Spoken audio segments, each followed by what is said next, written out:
What's up, Closer fam? You know who it is and you read the thumbnail, so we gotta run through our recap super fast on this one, because we have a lot to cover. In our last part, humans, Dragon Balls, Wish, Saiyans, Perfect Cell, Super Saiyan God Gohan, and there we go. Now before we get back to the story, I just want to deal with 3 of the biggest concerns I noticed on part 1 and make a super tiny retcon. The first concern I noticed was people were very curious. Was Vegeta really pure-hearted in part 1? In that exact moment after he had almost lost his only child to Perfect Cell, only to have the son of his greatest rival save Trunks, I think Vegeta, in a state of gratitude and respect, that leaves his heart where you can be just good enough to be considered pure. Remember, Vegeta in canon got seriously mad at Cell for killing Trunks, and it's the first time we see him do something for another person that's not for his own gain. Another concern I noticed was, why didn't Gohan absorb Super Saiyan God into his base? Well, remember, Gohan uses the form for a very small amount of time, infinitesimal compared to what Goku did in canon. So I don't think he's able to absorb all that God Ki into his base. It's not enough to become a god at least, again without the ritual. Vegeta could have also played a part in this with his heart not being completely pure, but just pure enough to be considered okay enough. The third concern I noticed was, how would people assume Gohan used the Kaioken if he doesn't know it?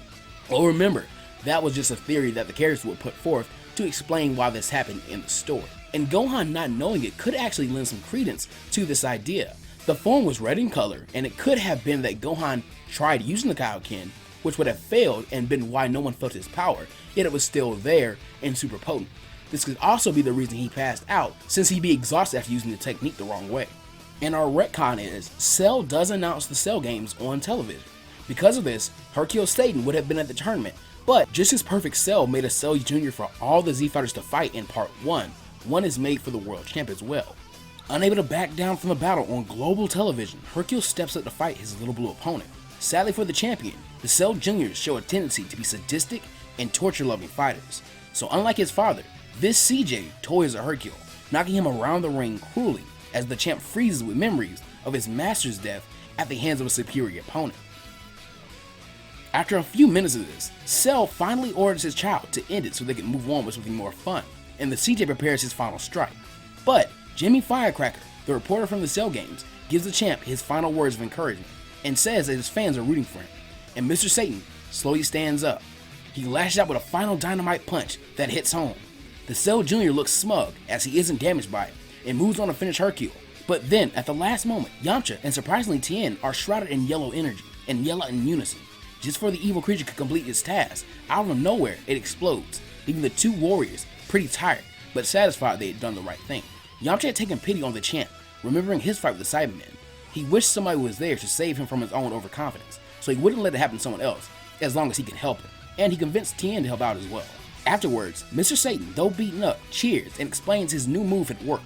He then smartly decides to sit out the rest of the games because the opponents weren't strong enough for him, and indicates to the Z Fighters, saying that these were his students, and that they will finish the fight for him, as a test of their own power. Cell ignores the interference as long as the games move on, but that's the entire retcon. Nothing else really changes. Hercule is still introduced and probably a lot more popular as a hero because he's seen as this One Punch Man level of overpowered, and he'd also be responsible, in the eyes of the public at least, for training those that did defeat Cell. After that, the rest of the Cell games go par for the course of part 1 of this series, and with that, we can finally jump back into the story. With Cell gone, the Z Fighters scoop up the tired Gohan and go racing off towards the lookout, to which Goku, Piccolo, and everyone else that was killed by Cell back to life. The Dragon Balls are gathered hastily, and the dragon created by Dende is brought forth. The wish to revive everyone killed by Cell is made. Strangely, Goku and Piccolo's ki do not return to the Earth. When asked why this happens, Goku gives the same answer as in canon, while Piccolo on the other hand, I'd like to stay with Sun and train. All of you have become Saiyans, and knowing them you'll continue to grow stronger and surpass me. I'd rather grow stronger here than stay on Earth wasting my time. Besides, we haven't had our rematch yet. So everyone respects their decisions, but there are still 2 wishes to be made before Shinra can go away. With no one else having anything to wish for, the long-awaited decision for Tien, Yamcha, and Krillin finally comes. Turn back into humans or not. After a while of contemplation, Krillin finally decides to speak up, and he says that he'll be staying as a Saiyan. With Goku dead, the world would need strong protectors. Yamcha admits that he'll also be staying, as he didn't feel extremely different from his normal human self. Plus, he now had a sense of purpose that he's never really felt in his life, that he really enjoyed. After this, Tien sighs and admits that he'd like to stay the same as well, but doesn't give a reason as to why, which is kind of confusing everyone, but nobody pries into his situation. During this, Android 18 finally wakes up, still in Krillin's arms, and she chews him out about that. He explains the situation, and she's super surprised at how genuinely kind he was. Not to mention, she might be a bit more attracted to this version of Krillin, since he's got a bit more confidence from being a Saiyan. So with no one else having a wish to make, 18 actually decides to make her own wishes. She asks the dragon to bring her twin brother 17 back to life, which is something that Krillin takes notice of, and to remove the bombs that are in their chest. With that done, she decides to leave the lookout with her usual bravado still in place. But she tells Krillin to call her sometime before going off to find 17. After that, the Z Fighters start to split up, Vegeta in particular being extremely upset that Kakarot wouldn't be returning to life, meaning that he was the only true Saiyan still alive.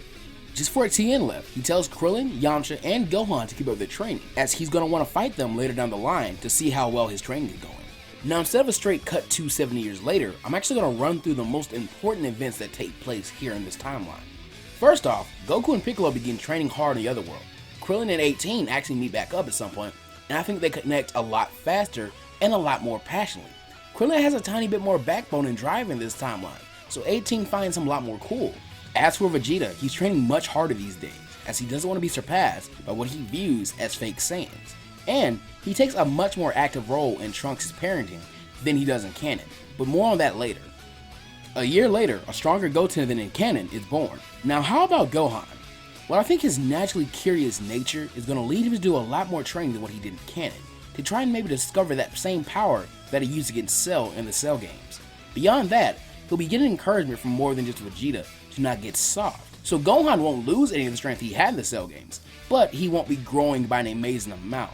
He still has to study and help his mom with Goten, so he has some priorities over training. Speaking of Goten, if Gohan is training, it likely means that Goten would join him sometimes, meaning that Goten receives training from more than just Chi-Chi. Over with Yamcha, he like Krillin and Tien has decided to continue his training during peace times, but for obvious reasons, he is kicked out of Capsule Corp. While in the city, he runs into someone who, to his surprise, is actually looking for him, Mr. Satan. The champ explains that he'd been looking for the fighters as he was very grateful for their help. It couldn't have been a coincidence that he and his friend glowed when the Cell Jr. was destroyed. So, he offers Yamcha a job. Basically the same job he gave Majin Buu in canon, of helping Hercule to remain champion. And I hear you, this doesn't sound like the type of deal a Saiyan would take. That said, Yamcha still has a lot of his human mindset. Remember, Yamcha was a thief. He's always done what it takes to get by. Sure, he could just become the new world champ himself, but it wasn't like that would give him any real challenge, so he might as well take the steady work and income. So I think Yamcha accepts his deal from Mr. Satan. Meanwhile, Tien takes up his residence in the mountains with Chaozu to train for his first meeting with the other new Saiyans. This was to test his progress, so around a year after the initial split up of the Z Fighters, the three former human warriors meet up in a secluded area and have a spar. To his chagrin, Tien wins without contest. Angry, he demands to know why his friends were slacking off. Yamcha laughed nervously as he didn't have an excuse, but Krillin did. He'd been helping 18 with the baby. Shocked, the others interrogate him on what he meant. He reveals that he was married and a dad now, even pointing out that 18 actually watched the battle. Now, here I'm going to deal with kind of a controversial idea. It's just one of the things that I've kind of noticed within Dragon Ball, so if you disagree with me, that's perfectly fine. From here, Tien and Yamcha both feel a new competitive drive with their friend and fellow Saiyan. They both want to have children as well. See, this is by no means confirmed in canon, but I've kind of always felt like Saiyans could have some natural instinct to procreate, excluding Broly, and based on a lot of fan art, this may change pretty soon. But virtually every canonical Saiyan we've seen that has had a chance to has had a child, meaning it could be instinct to continue your bloodline. And it would make sense from a logical standpoint. As a warrior race, your lifespan isn't said to be extremely long. The entire hidden potential of Saiyans is the ability to grow stronger from surviving near-death experiences. But if you didn't survive those, you'd need a child to carry on after you die. This could also be why Vegeta, Goku, and Broly never show any initiative to revive the other Saiyans. They have successors, so their race will not die out. So whether you agree with this concept or not, I will be using it to explain the next plot point in the story. But remember, my take on this timeline isn't the end-all be-all, and disagreements are bound to happen. There's nothing wrong with that, and I truly hope you guys enjoyed the story no matter what. But moving on, he doesn't make it a priority, but with this new ambition to make a child, Tien does remember Launch and her feelings for him. She's one of the only women he's ever gotten along with in that sense. And long story short, I think if Tien sought out a relationship with Launch now, it could actually work out very well. He'd be much more mature now than he was, say, 10 years ago. As for Yamcha, well remember, he's now working with Mr. Satan, meaning he's actually going to be around a lot of groupies. But beyond that, he will also constantly be around a very beautiful woman in the form of Miss Pizza. There is some info to suggest that she and Mr. Satan might have had a thing here or there, but it's mostly just a throwaway line here and there that implies a small affair. She's working for Mr. Satan in Super still, and she's driving him around, so I doubt if they were married or dating that she'd be working directly under him. So yeah, I'm going to say that she actually ends up falling for Yamcha in this timeline. We're never exposed to her long enough to really get a full sense of her personality, meaning it can largely be up to interpretation. Plus, I think Yamcha really deserves the win in this timeline. A few more years down the line, Trunks and Goten form their iconic friendship, which Vegeta is perfectly alright with. He isn't however okay with Trunks being friends with the children of Tien and the other fake Saiyans. Yes, Krillin still has Marin, but we now have two non-canon children of Yamcha and Tien, and I've decided to make them both girls. I have another series on my channel where Tien has a son with Launch, and Yamcha seems like he'd spoil a baby girl and be a super protective dad since he knew what kind of kid he was when he was young. Actually, that's a very cool character dynamic to kind of put Yamcha in later on in the series. And speaking of Tien's son's name, in that series, the name suggested for him by one of the fans was Buri. It'll be given to his daughter as well because number one, it's unisex, and it sticks with the nomenclature that Toriyama set forth. As for Yamcha's daughter, well, his name means to drink tea, and Pizza's name is literally just the word pizza. There's very little link between these two objects, so I decided to go with the idea of dairy products. You put cream in tea sometimes, and cheese on pizza. So, cream cheese. I then decided on the Japanese word for the food cream cheese, burima chizuru, and I decided to slice it into kurizu. Surprisingly, and showing a lot more maturity than you were originally pegging for, Goten is actually good friends with all the girls, Marin, Buri, and Kurizu. And like all kids, he wants all his friends to play together, but Trunks is sadly unable to. Bulma isn't against the idea of the kids playing together at all, but Vegeta is very adamant against this. The son of the Prince of all Saiyans cannot associate with fake Saiyan. And that's about the gist of the important stuff that happens in the 7-year time skip. From here, a lot of stuff goes the same from the creation of the Great Saiyaman persona by Gohan. After being told, 18 and Krillin decide to enter the tournament, and actually, Marin, a child who hasn't really tried fighting out yet, decides she wants to also try. 18 forces her brother to enter it as well. Having never met 16 in this timeline, he unfortunately never develops a love for nature, so right now he's just bumming around Kame House. Tien and his daughter Buri also decide to enter the contest, since Launch had actually forced Tien to move into the city. He also wouldn't mind if he won and earned them some money, and it'd be great publicity for the dojo he wanted to start pretty soon. And of course, Yamcha, being an employee of Mr. Satan, would also be joining in, but his daughter isn't much of a fighter. I also want to say that Videl's training goes a bit differently in this timeline. She's a little more open to the idea of ki as a concept, and shows a talent for it in canon. So I think she'd be a lot more insistent on learning to weaponize it as well as fly. I could even see Gohan maybe taking Videl to Korin's tower to have her climb it and train with the Cat Master. Taking her to Master Roshi wouldn't be a good idea for obvious reasons. But as the day of the tournament approaches, the contenders work hard to finish their training. Finally, everyone meets up officially for the first time in a long time, and Piccolo and Goku make their grand entrance. The only real difference is all the kids and the addition of 17, who when seeing Piccolo, both get excited at the prospect of a rematch with each other. The youth division doesn't go over well with the kids, but surprisingly, Tien isn't too happy about it either. He really wanted Buri to compete with adults and get some real experience in her training. Unable to hold back, Vegeta makes a smug comment. Ha ha ha! It isn't like your half-breed brats could have won against Trunks! What did you say? The two then got into one of their usual squabbles as the others finished the signups. The punch machine also goes pretty par for course just with the addition of Tien, Yamcha, and 17. The youth division will be saved for a part 1.5, because I really want to give the kids some more characterization and focus in on these battles.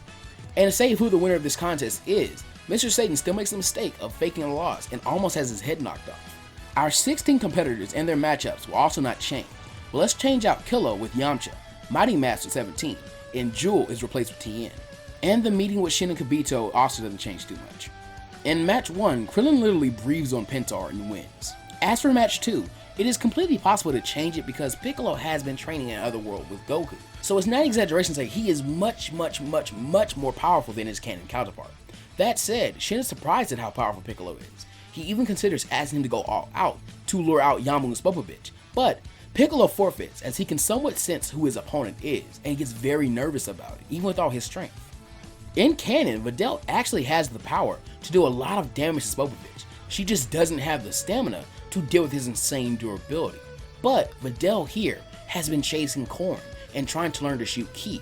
She takes damage like in canon, but not as much, and finally, after a volley of attacks that puts Spopovich almost to the edge of the ring, Videl pushes with all her might, summoning all the ki she can, and she's actually able to push the Brute out of the ring. She's won match 3. This is a little consequence though, because Spopovich does not go far. In match 4, Kibito still urges Gohan to go all out, but he's even more surprised than in canon because Gohan is so much stronger. For scaling wise, whereas in canon, Gohan's energy put Buu almost to half what they needed, this Gohan will put Buu something around 64%. Once tracking them down to Babidi's ship, things go very similar, though Krillin is the only one caught by Deborah's stone spit. Because of this, Goku, Gohan, Tien, Vegeta, Piccolo, and Shin fly into the ship, while Yamcha stays outside to guard his friend's stone body and make sure no harm came to it.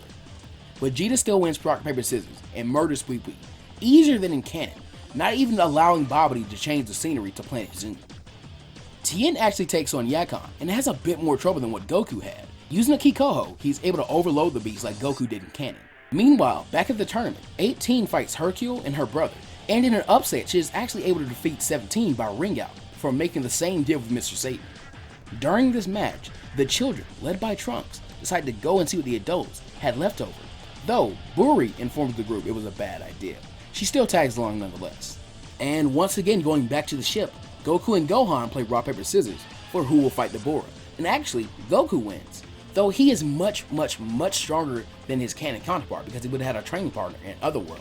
Goku plays with the Demon Ruler a bit, kinda how he did with Yakon in canon. This takes Vegeta off, which in turn causes Tien to argue with the other Saiyan once again. But with the two already number 1 being angry at each other and just being very irritated with the situation, they actually come to blows over this argument, and this distracts Goku. Dabura escapes in that split second and tips Bobby off to the evil in their hearts, and the wizard casts his evil spell, transporting the group back to the World Tournament Arena. Vegeta reveals himself to still be in control, but when he blasts the people in the stands to get Goku's attention, Tien actually appears in front of the attack and uses the Ki-Eye to dispel it. He was also in full control of himself. He orders Goku to deal with Vegeta, while he goes after his true target, Krillin. Goku and Vegeta's fight will go pretty much the same as canon, with being transported and stuff. Tien heads back towards Babidi's ship and soon runs into Yamcha and Krillin, who are currently coming from it, toting the kids back to the tournament arena, while Krillin shoots them out, especially Marin for being so reckless. Yamcha greets his friend, but is confused as to why he seems so angry. What was the mark on his forehead, and why was he so much stronger now? Tien completely ignores him. Krillin, I'm going to kill you. Yamcha, sensing the aggression, tries to get everyone to calm down and tells Tien to explain himself. At this point, everyone was very uneasy. Yamcha made the mistake of trying to hold back the three-eyed Majin to make him calm down, but he was paid by being hit in the jaw hard enough to break his neck and drop him to the ground limply, dead. Krillin was frozen. He couldn't believe what was happening right in front of him. But then Tien said, Barry, you and the kids leave now. Especially you, Marin. If I have to kill you to fight your father, I will. Hearing this, Krillin lost it and rammed shoulder first into Tien, starting their battle off. It was clear that Tien held a major power advantage, but Krillin's tricky fighting and stature allowed him to fight in such a close range that Tien's height advantage was made to his greatest weakness. That said, the power boost from Babidi made it solely clear to Krillin that his attacks were completely meaningless, and this was punctuated when one of Tien's punches finally lands on his head, almost knocking Krillin completely out. What the hell is wrong with you? You killed Yamcha? You threatened my child? I thought you had changed! I did change, but I had to change again, remember? Into a Saiyan because of your fear. You're insane! We've had ample opportunity to change back into humans, but we all decided to stay this way. Damn it, I know! I'm ashamed of myself, you idiot. Being a Saiyan, it's so natural for me. The drive to fight and grow stronger. But I'm a human at heart. I wanted to surpass the Saiyans as a human, but I just joined them. Damn it, Krillin! I can't even look at my daughter because half of her is something I'm not.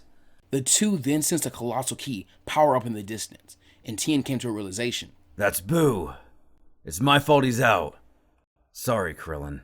The three-eyed warrior then easily knocked out his old friend and flew towards Boo's power. Gohan does a tiny bit better than he did in canon, but it still doesn't work, and he's knocked out as well. Trunks, along with all the other Z fighters, begin to converge on the fight. Tien and Vegeta arrive at the same time, and without even speaking to each other, begin to take on Buu together, doing much better than Vegeta did by himself in canon. Where one lacked, the other made up for. It was safe to say that if Buu didn't regenerate, the two could have definitely done a lot of damage to him. The kids and the other Z fighters like Piccolo arrived just in time to see Buu's angry explosion, and see Tien and Vegeta captured by his gum. Trunks is enraged seeing this and rushes them with the help of the other kids to save the two warriors. But the same conclusion is arrived at by both Vegeta and Tien. They make their goodbyes to their children and enact their plan. Piccolo, get the kids out of here! We finally figured out how to deal with you, you fat pink freak! Tien flew to the other side of Buu and powered up as Vegeta did the same. We'll clean up our mess by taking you down here and now. After saying goodbye to their families and those they loved, the two looked at each other. Maybe you want to fake Saiyan 3, Tien. And maybe you do have a heart, Prince Vegeta. The two Saiyans in tandem then released an extremely powerful explosion of golden light that is actually able to obliterate every single speck of Buu, ending his threat to the world. But that, plus Soldier fans, will all be leaving the story off for right now. And real quick, because I already anticipate a lot of debate on the Tien and Vegeta killing Buu thing, remember that this Vegeta is a lot stronger than his canon counterpart. And this Tien is extremely comparable to him. Plus the, Babidi output, like power output from that. So Buu roughly at the same power as in canon, taking two much more powerful final explosions back to back than what he did in canon. I don't think he could survive this. I don't think it's too far-fetched for Buu to die right there and then. And even beyond that, it's still a what if, and sometimes you gotta have fun and do things that are a little outside the box. With that out of the way, massive shout out and love to my boy Mondo Cool for once again lending his incredible voice acting talents to the project. If you guys haven't seen it yet, I've actually appeared on his podcast recently, so definitely go check that out and show him some love. Sub to him, he does great manga dubs, fan dubs, great guy, great content creator. He's really making some good content. Please go support him. Another shout out to my pal To Jredd Trex. He gave a quick review of this script and helped me bounce some ideas off of it. So if you enjoyed the story, he's a very big reason that the script came out as good as it was. Me, him, and Mondo have actually done voice acting for his Dragon Ball Shift series, and he has a new series coming out called Dragon Ball Plus. You should go check that out. It's up to him, like his videos, and support these content creators. And an incredible amount of love to my very good friend Hannah, Tiny One Badger, who I commissioned that Majin Tien picture from. She did an amazing job, and I think it was definitely worth the wait to get part 2 out to have that art to go along with it. Love you, daughter. Going to miss having you at school. Thanks so much for your hard work. Really appreciate it. Love you to death. But yeah, guys, please go support these content creators in their individual projects. They help me to make my content as good as it is, and I really want to help them and pay that forward. If you don't mind, I'd love it if you hit the like button, comment your thoughts down below, share the video with a friend, and subscribe to my channel for more of my content. With that out of the way, nothing else left to say, but always go beyond plus ultra. I'll see you next time.